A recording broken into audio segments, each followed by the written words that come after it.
जयाचार्य पाली चातुर्मास के पश्चात खेरवा गांव में अपनी आंखों की बीमारी को पूर्णतया तिलांजलि देकर बिल्कुल स्वस्थ बनकर अब वहां से विहार करने की तैयारियां प्रारंभ कर देती हैं।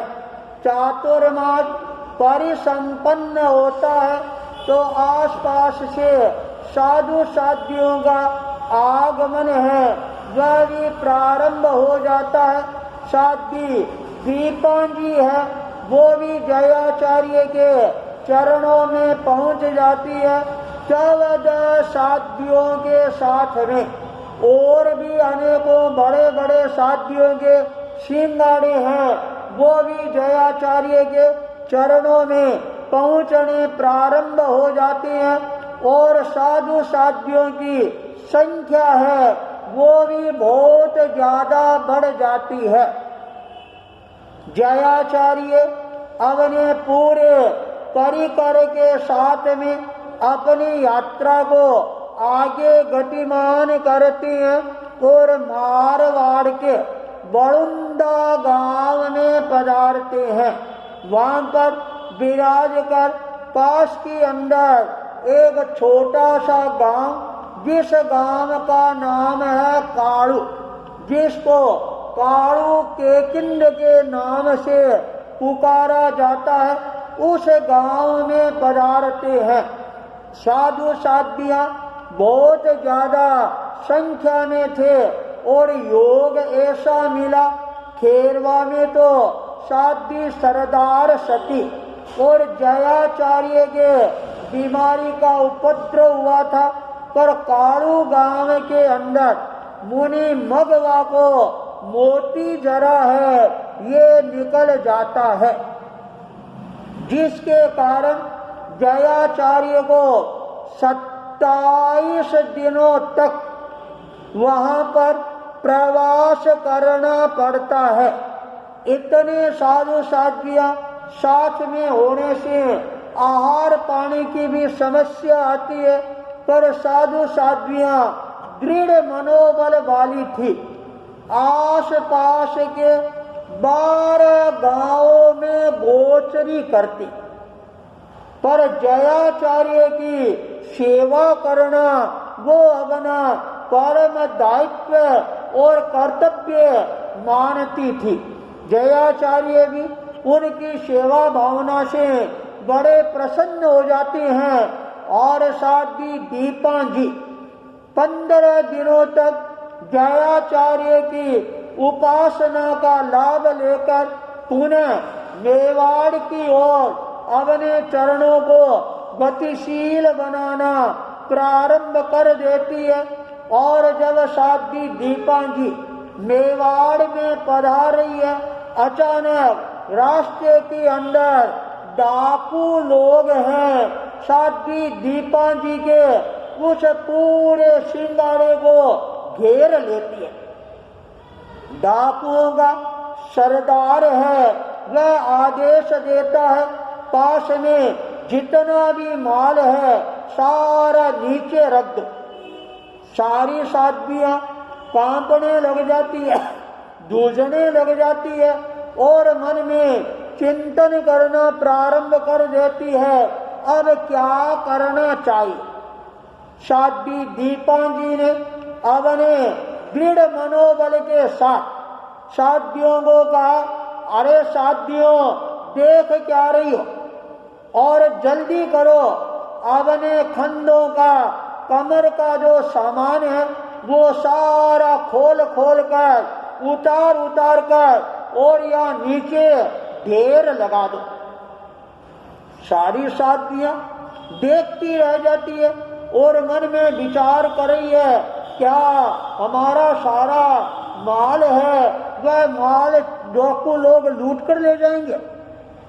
पर साध्वी दीपांजी का आदेश था, उस आदेश को शिरोधार्य करना ये भी उनका दायित्व बन जाता है।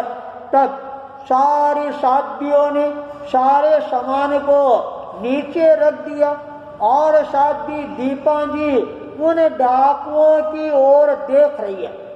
डाकू लोग भी बड़े प्रसन्न हो रही हैं, चलो आज हमारे को इतना सामान मिल जाएगा। पर साध्वी दीपा जी ने कहा, साध्वियों तुम सारी साध्वियां एक घेरा लगाकर बैठ जाओ।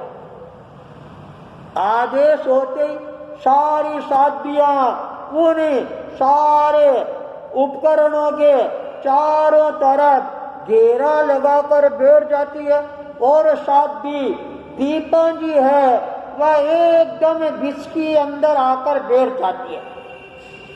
आदेश देती है, अरे साध्वियों देख क्या रही हो, और नमस्कार महामंत्र का सहस्वर उच्चारण है ये करना प्रारंभ कर दो।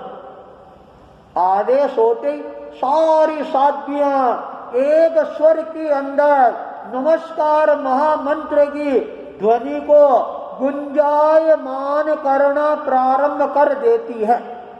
जब वह ध्वनि गुंजायमान होती है, डाकू लोग हैं वो घबराने लग जाती हैं और मन में विचार करने लग जाती हैं, अरे ये क्या कर रही है, लगता है ये मंत्र शक्ति के द्वारा हमारे को बांधना चाहती है, और यदि इसने मंत्र शक्ति के द्वारा हमारे को बांध लिया तो हमारे परिवार का क्या होगा, बच्चों का क्या होगा, औरतों को क्या होगा, माता पिता का क्या होगा।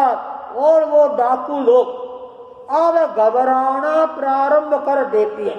पहले साध्वियां डाकुओं को देखकर घबरा रही थी, अब डाकू लोग हैं साध्वियों की उस मंत्र शक्ति को देखकर घबराना प्रारंभ कर देती है, गूंजना प्रारंभ कर देती है, डरना प्रारंभ कर देती है। और सारे डाकू लोग डाकुओं के सरदार के पास में आती हैं और कहा जा रहे हमारे को बचाओ, हमारे को बचाओ, हमारे को बचाओ।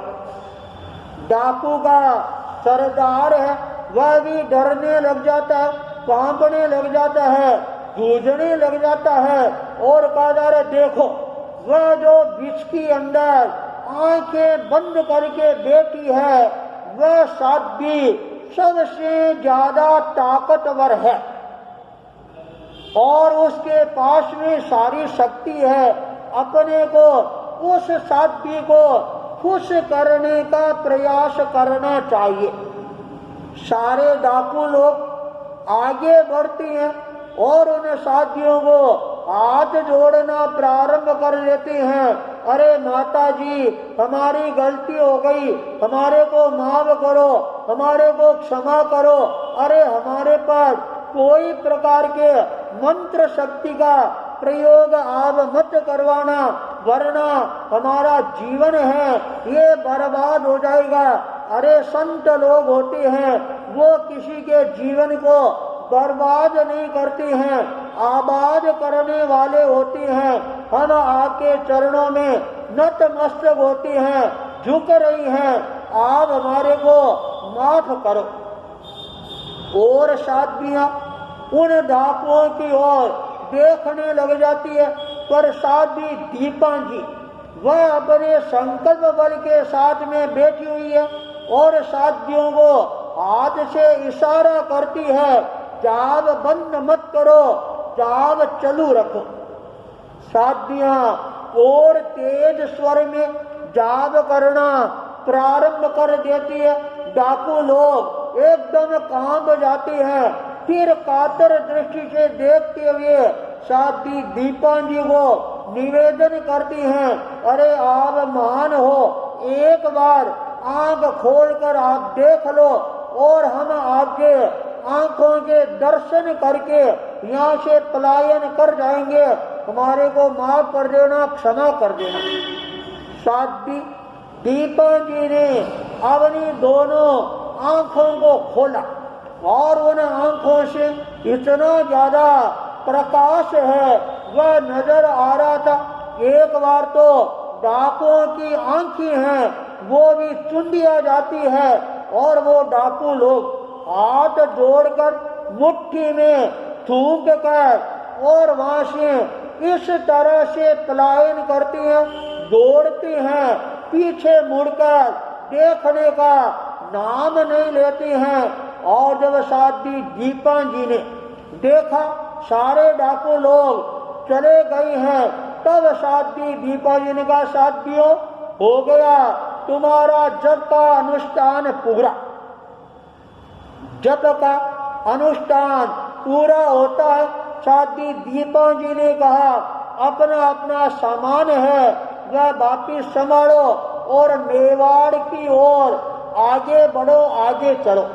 साध्वी दीपा जी इस तरह से अपने पावर का चमत्कार दिखाकर और उस जंगल के अंदर इतिहास का एक नया सुनहरे पृष्ठ का सृजन करने में सफलता प्राप्त कर लेती है। साध्वी दीपा जी मेवाड़ की ओर प्रस्थान कर जाती है। मुनि मगवा का मोती जरा ठीक हो जाता है। जयाचार्य अपने कदमों को आगे बढ़ाना प्रारंभ कर देती है। जयाचार्य आगे बढ़ते बढ़ते पादू गांव में पधारते हैं। वहां पर लाडनू के प्रमुख श्रावक थे, वो जयाचार्य के चरणों के अंदर उपस्थित होती हैं और निवेदन करती हैं, आपको लाडनू पधारना चाहिए। उन श्रावकों में शिवराज जी दुग्गड़ प्रभावशाली व्यक्तित्व थे और गुलाब चंद जी बेद।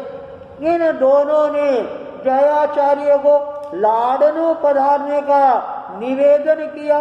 जयाचार्य उनके निवेदन को स्वीकार करती हैं, पादू से लाडनू पधारती हैं, सुजानगढ़ पधारती हैं और 1914 का चातुर्मास है वह जयाचार्य बीजासर में करवाते हैं।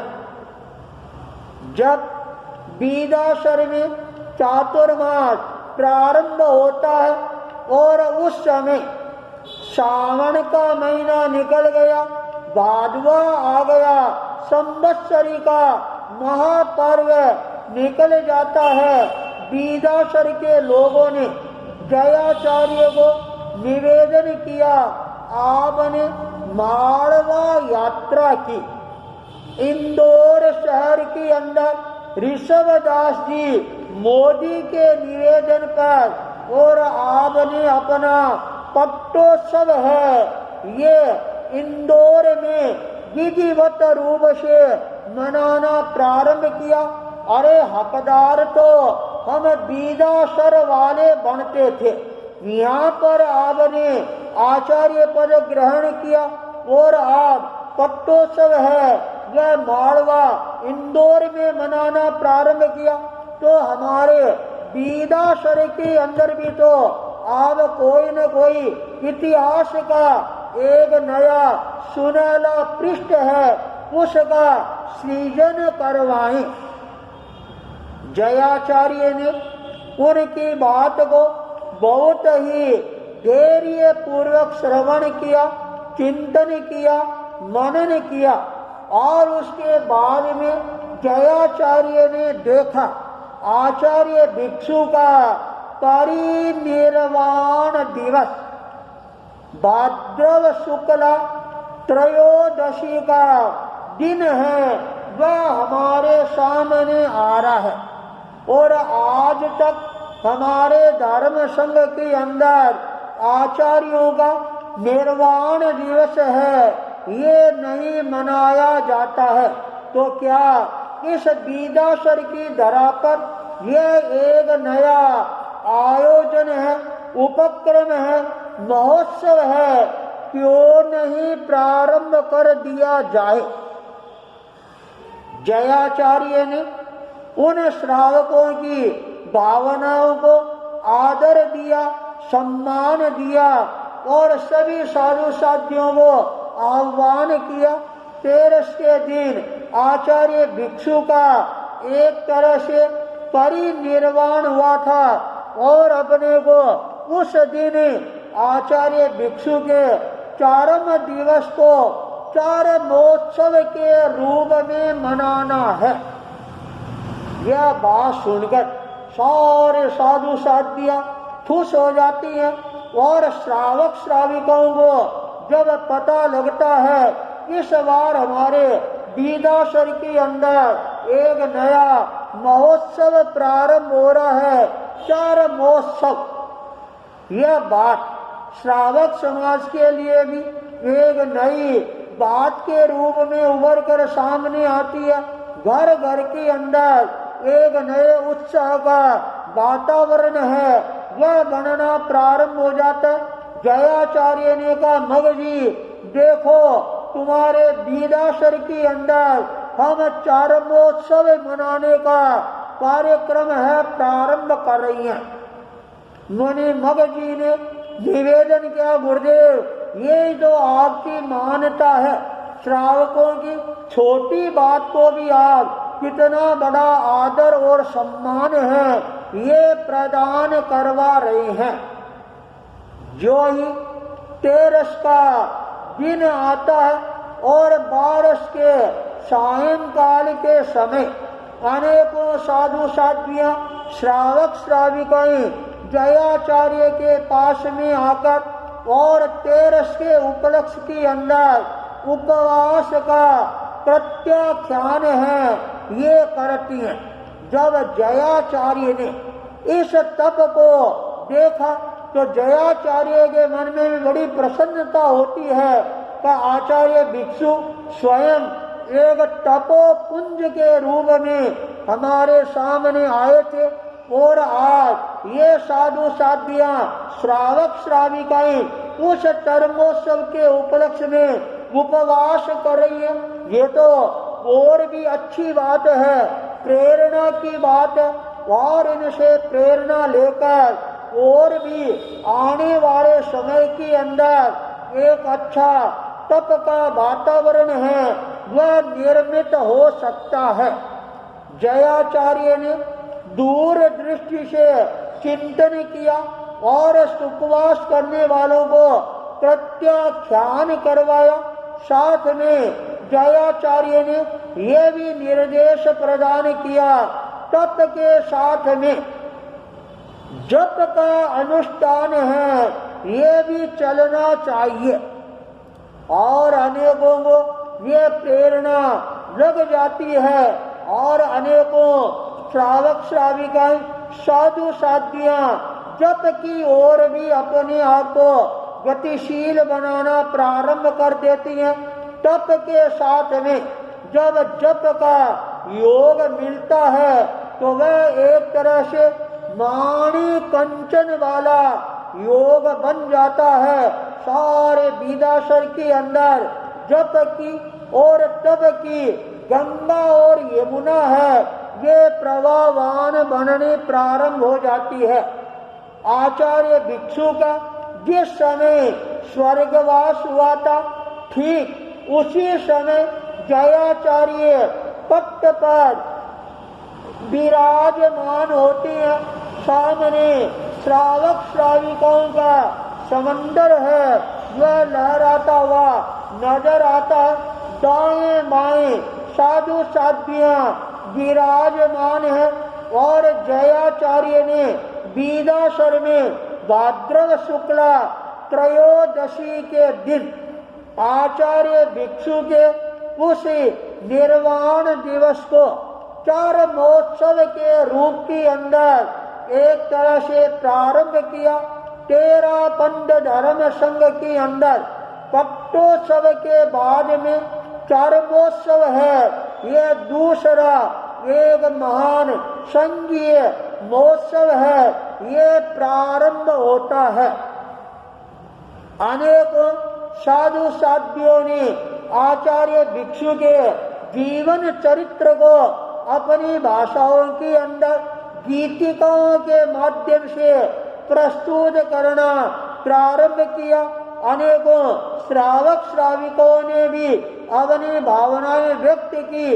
अंत में जयाचार्य ने मुनि हेमराज जी के द्वारा जो इतिहास सुनाया गया था, उस इतिहास की आचार्य भिक्षु के जीवन की अनेकों चमत्कारिक घटनाएं हैं, वो अपने मुखारविंद से जब जनता के सामने प्रस्तुत करती है और सारी जनता उन घटनाओं को सुनकर भाव विभोर बन जाती है, हर्ष विभोर बन जाती है और मन में चिंतन करना प्रारंभ करती है।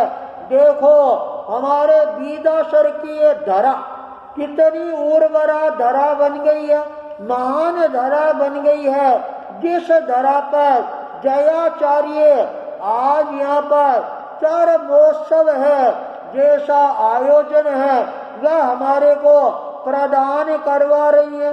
चारों तरफ प्रसन्नता का वह जो वातावरण आगे जाकर इस तरह से सुव्यवस्थित एक आकार प्रदान करेगा, ये किसी ने कल्पना भी नहीं की थी। पर जो महापुरुष होते हैं एक बार अपने मन में कल्पना कर लेती हैं, उस कल्पना को साकार करके भी दिखलाती है और वह कल्पना भविष्य के अंदर और सबको ज्यादा से ज्यादा प्रेरणा प्रदान करने वाली बन जाती है। जयाचार्य के द्वारा ये जो एक महान बीदासर की धरा पर अनुष्ठान प्रारंभ किया गया चरम महोत्सव के रूप में, ये आगे जाकर तेरा पंथ धर्म संघ का दूसरा महोत्सव के रूप के अंदर प्रतिष्ठित हो जाता है। इंदौर के अंदर पट्टोत्सव का प्रवर्तन हुआ तो बीदासर के अंदर चरम महोत्सव का यह एक महान आयोजन है, यह सामने आता है। ये आयोजन सबके लिए आकर्षण का एक महान केंद्र बिंदु बन जाता है। 1914 का ये चातुर्मास सबके लिए यादगार चातुर्मास के रूप के अंदर प्रतिष्ठित हो जाता है। और इधर साध्वी दीपा जी मारवाड़ से आगे बढ़ते हुए घाटों को चीरते हुए डाकुओं का सामना करते हुए मेवाड़ की धरा पर पधारते हैं और मेवाड़ के अंदर भी आमेर क्षेत्र के अंदर चातुर्मास करवाते हैं। आचार्य भिक्षु की प्रमुख श्राविका चंदूबाई के उसी आमेर के अंदर और साध्वी दीपा जी जब चातुर्मास के लिए पधारती है तो जयाचार्य ने बीदासर के अंदर चरमोत्सव करके इतिहास का एक नया सुनहले पृष्ठ का सृजन किया था। तो साध्वी दीपा जी ने आमेर के अंदर जेठ महीने में साध्वियों को घी खिलाकर और उन साध्वियों के भीतर में तपस्या की एक महान ज्योति को प्रज्वलित किया था। और साध्वी दीपा जी ने एक साथ के अंदर 5 साध्वियों को 6 महीने की तपस्या का प्रत्याख्यान करवाया था। साध्वी मलुकान जी, साध्वी ज्ञाना जी, साध्वी गेता जी, साध्वी झूमा जी और साध्वी रामू जी और साध्वी सुंदर जी, इन 5 साध्वियों को एक साथ के अंदर 6 महीने की तपस्या का प्रत्याख्यान करवाकर 1914 के अंदर आमेर की धरा पर एक नए इतिहास का सृजन है वह करने में सफलता प्राप्त कर ली थी। मेवाड़ के अंदर साध्वी दीपन जी का नाम है, वह चारों तरफ गुंजायमान होना प्रारंभ हो जाता है। तो थली प्रदेश बीकानेर अंचल में जयाचार्य का नाम है, वह भी चरमोत्सव के उस महान आयोजन की स्थापना करके चारों तरफ गुंजायमान होना प्रारंभ हो जाता है। साथ ही दीपन जी ने आमेट की धरा पर इतिहास के सुनहले नए पृष्ठ का सृजन किया।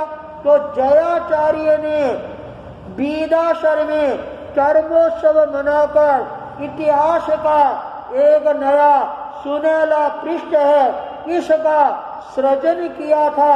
इसी मंगल भावना के साथ ओम अरहम।